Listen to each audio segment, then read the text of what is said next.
ប៉ុន្តែនៅក្នុងប្រយោគដល់ពេលគេដាក់មកទៀតគេមានដាក់ he she ទេអញ្ចឹងយើងធ្វើមិនដឹងថាអាឡៃហ្នឹង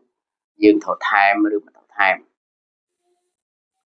Hello everyone, nice to see you again. And today's video we are gonna learn about the exercise that you have to complete in each blanks by using the simple present tense and use the verbs in each bracket to fill in the gaps. So right now, let's fill in the gaps. Practice this together. បាទអញ្ចឹងថ្ងៃនេះយើងរៀនពី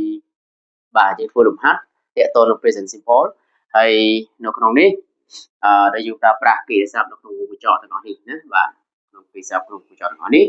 ដែលប្រើប្រាស់ស្ថិតនៅក្នុងទម្រង់ simple present tense ណាទម្រង់ present simple នឹងឯងអញ្ចឹងតើយើងដាក់ voice ក្នុងនឹងធម្មតាឬក៏ study ធម្មតាឬក៏មិនអញ្ចឹងពេលដែលយើងបំពេញយើងត្រូវមើលអញ្ចឹងអានេះប្រធាននេះគឺជាអីគេជា she អញ្ចឹងយើងត្រូវពាក្យស័ព្ទនេះប្រើជាមួយ she ធ្វើម៉េចបាទហើយវាបញ្ចប់ដោយអីគេអញ្ចឹងកន្លែងនេះគឺបញ្ចប់ដោយ ch អញ្ចឹងយើងដាក់មក watch ហើយធ្វើម៉េចទៀត time es ណា time es watches okay watches at es ណា watches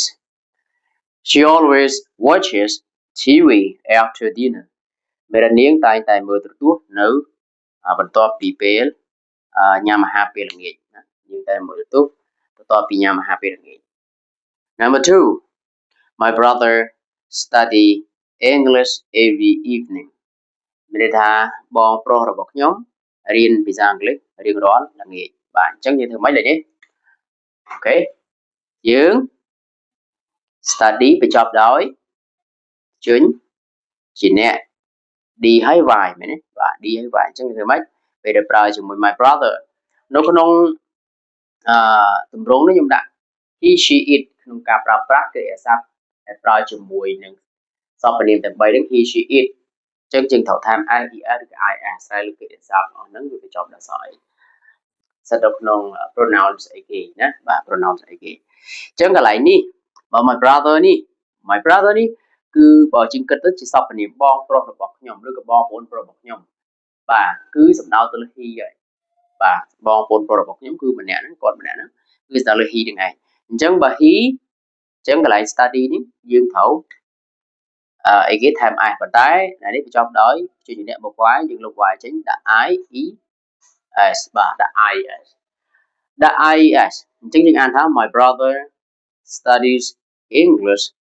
every evening ណាបាទ Number 3 the dog គេដាក់ពី play in the garden មកឆ្កែលេងនៅក្នុងសួនអញ្ចឹងទៅអញ្ចឹងកន្លែងនេះ play យើងធ្វើម៉េច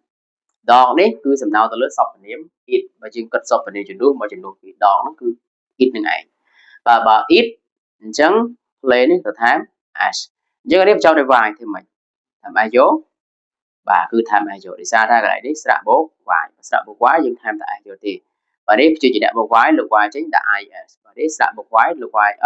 ថែមតែ as នេះស្រួយអញ្ចឹងplay អូខេ plays ណាថែមតែ as ចេញមកបាទ plays Number 4 my mother go to the market ម្ដាយរបស់ខ្ញុំទៅផ្សារអញ្ចឹងកន្លែងនេះធ្វើម៉េចគេសាបញ្ចប់ដោយ go បញ្ចប់ដោយ o sorry គេសាបញ្ចប់ដោយ go គេសាបញ្ចប់ដោយ o អញ្ចឹងយើងធ្វើម៉េចអញ្ចឹង my mother គឺសំដៅទៅលើ she ហើយសព្វនាមប្រធានដែលជំនួសយកមកជំនួសមាន I we you they he she it អញ្ចឹងសព្វនាមទាំង7ហ្នឹងតើមួយណាបាទដែលយើងយកមកជំនួស my mother គឺ she មែនទេគឺនាង she ហ្នឹងឯងសព្វនាម she អញ្ចឹងនៅក្នុងប្រកប she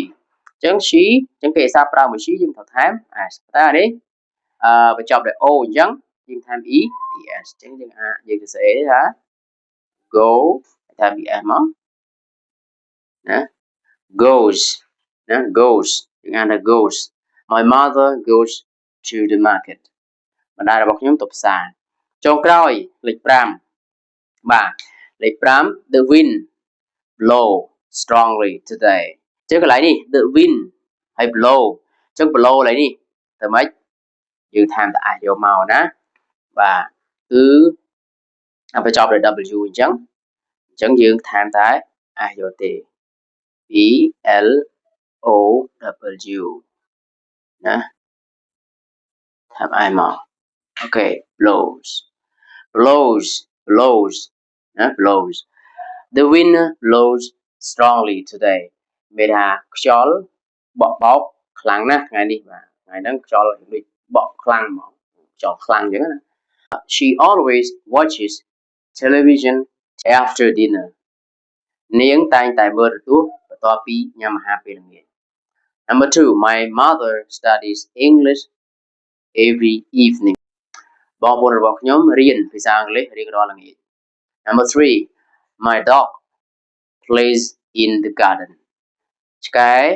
លេងនៅក្នុងសួន Number 4 my mother goes to the market ម្ដាយរបស់ខ្ញុំទៅផ្សារ The wind blows strongly today ខ្យល់បក់បោកខ្លាំងថ្ងៃនេះ strongly នឹងខ្លាំងយ៉ាងខ្លាំងចឹងទៅបាទថ្ងៃនេះអញ្ចឹងបើបងប្អូនមានសំណួរបងប្អូនអាចសរសេរនៅខាងក្រោមនៅក្នុង comment បាន Okay thank you very much everybody for watching my video goodbye